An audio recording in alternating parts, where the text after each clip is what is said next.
Dear students, Assalamu alaikum. I hope you all are doing well. Dear students, today I am going to teach you the sentence and kinds of sentence. आज का हमारा topic जो है बच्चों वो है sentence and kinds of sentence. तो ये आपने पहले भी पढ़ा है लास्ट ईयर। आज हम फिर इसको पढ़ेंगे। तो सेंटेंस किसे बोलते हैं? The sentence. A sentence is a group of words which makes a complete sense. लफ्जों के ऐसे मजमूए को सेंटेंस कहा जाता है जो माना पूरी तरह से जाहिर करे। तो ये है सेंटेंस। यहां पे मैं इसकी डिफिनीशन लिखूंगी, आप नोट कर लीजिए। सेंटेंस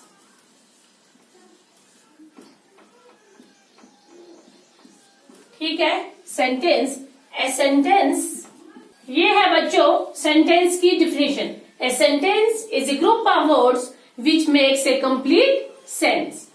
लफ्जों को ऐसे मजमूओं को सेंटेंस कहा जाता है जो माना पूरी तरह जाहिर करे। For example, she went to home. She went to home.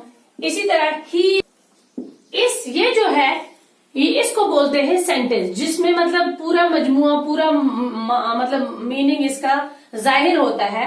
अब मैं आपको जैसे ये दिखाए गए हैं ऊपर के जो मजमुए में दिखाए गए हैं जो माने को पूरी तरह से जाहिर करते हैं, इसी तरह इनको सेंटेंस कहते हैं। अब मैं और भी आपको चीजें बताऊंगी, जैसे for example, after an hour, ठीक है।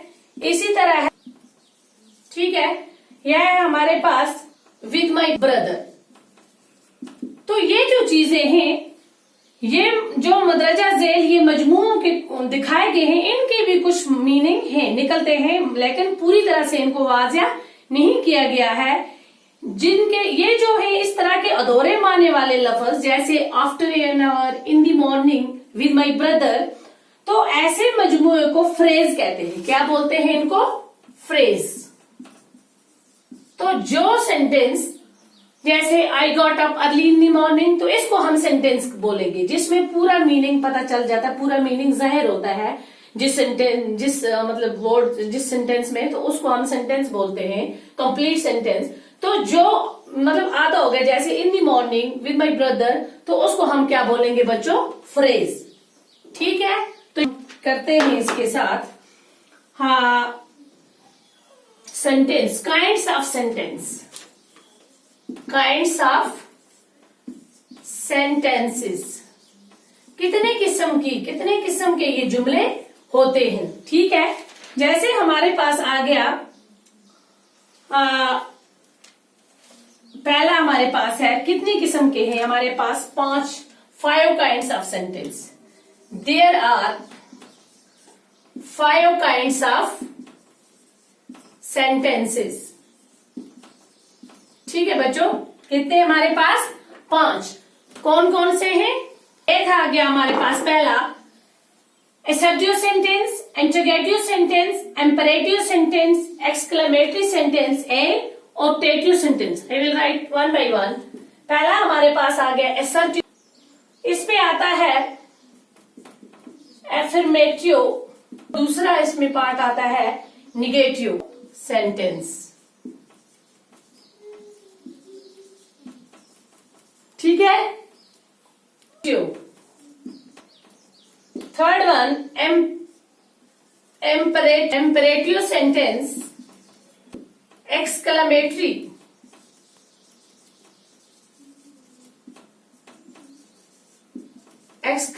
सेंटेंस। Number 5 optative sentence. ये हमारे पास आगे 5 टाइप्स ऑफ सेंटेंस। कौन कौन से हैं बच्चों? Assertive sentence, interrogative sentence, imperative sentence, exclamatory sentence और ऑप्टेटिव सेंटेंस।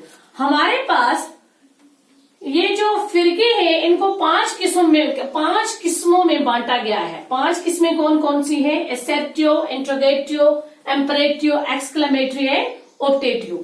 तो अब जो हमारे पास असर्टिव है, इसमें से एफर्मेटिव और नेगेटिव दो पार्ट हैं।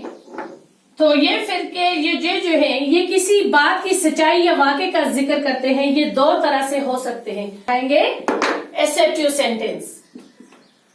तो पहला हमारे पास आ गया एफर्मेटिव। ये जो है इसका हम जैसे for example he goes to school, he goes हमारे पास आ गया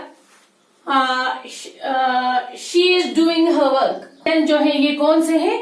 एफर्मेटिव। अब इसी को हम अगर नेगेटिव में जाते हैं तो हम लिखेंगे ही डज नॉट, ही,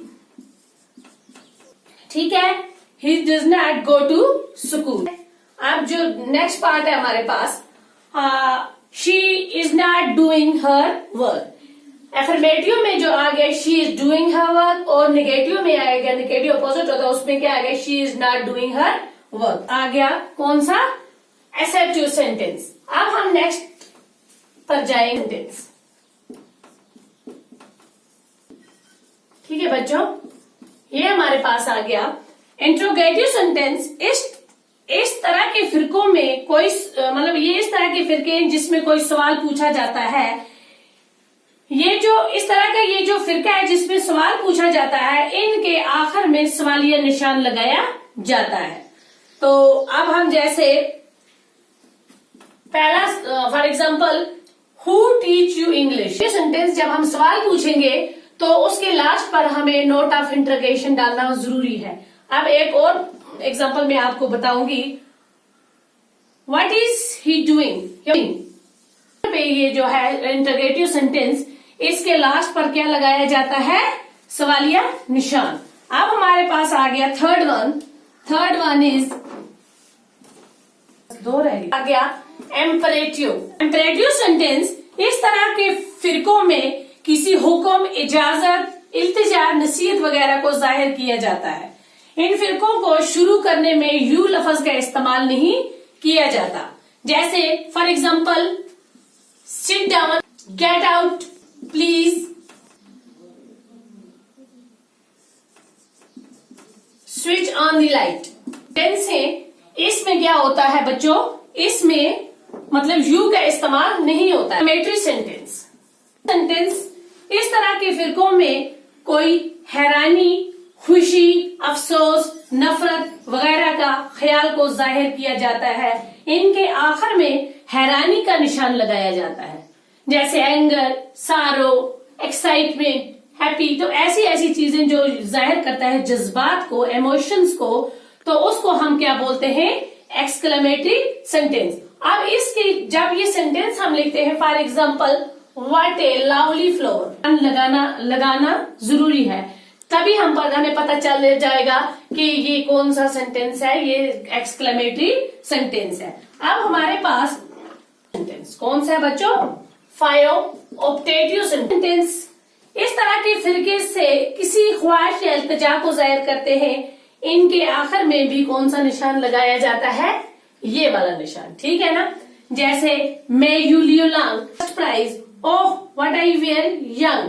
तो ऐसे बहुत सारी एग्जाम्पलें हैं जिनमें हम आखिर पर ये हैरानी का निशान लगाएंगे, जिसमें मतलब किसी ख्वाहिश की, इल्तिजा की या हैरानी को जाहिर किया जाए तो उसके आखिर में हैरानी का निशान लगाया जाता है। तो this is all about the sentence and kinds of sentence. ठीक है, होप यू विल अंडरस्टूड।